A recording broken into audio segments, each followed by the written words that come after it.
My son, as I continue my studies here in Eretz Israel, my mind projects itself onto the man you are becoming and the home that, at the right time, you will build. I want you to keep this reflection on the hermeneutics of communication, the art of interpreting and using speech, for when you are a husband and, God willing, a father.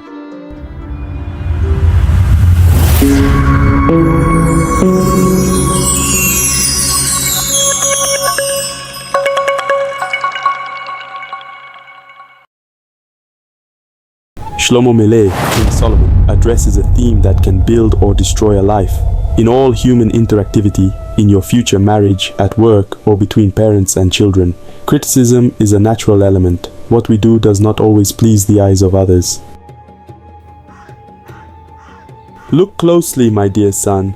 We must realize that in the gears of human relations, whether in your future job, with neighbors, or in married life, the very nature of people tends to establish certain prohibitions or severe limits on criticism. There is a natural filter there.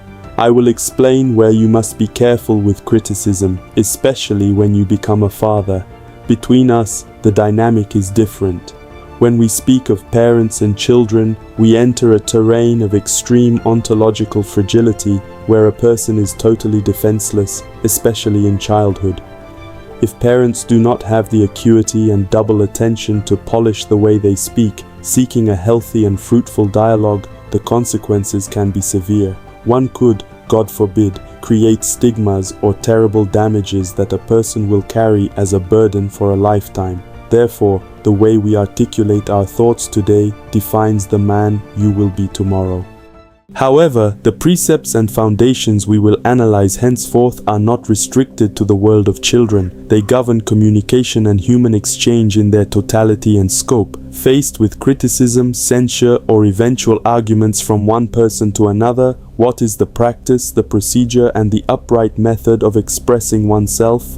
In a related passage, the sacred text reiterates the prohibition and the veto: do not inflict harm or offense upon your brother. And in a subsequent instance, the law reinforces the necessary acuity, warning: do not inflict grievance or mutual damage, not even by mistake or inadvertence. This deceit refers to fraud, when one person misleads another, taking advantage of their lack of attention or knowledge. Be aware, my son, that deceit manifests in the perfidy of fraud when the negligence or ignorance of another is exploited in bad faith. Why does the Torah repeat this twice? Once in the context of financial laws, and the second time the Torah speaks of deceit through words. Ask yourself then the reason for this biblical iteration. The Torah prescribes the veto both in the pecuniary sphere against material damage and in the sphere of the word against moral grievance. It is strictly forbidden to inflict tribulation upon your neighbor through the use of improper expressions or words devoid of righteousness. If the individual is undeserving of such suffering and yet you utter what wounds them, you must know such an act constitutes a direct transgression of the precepts of the Torah.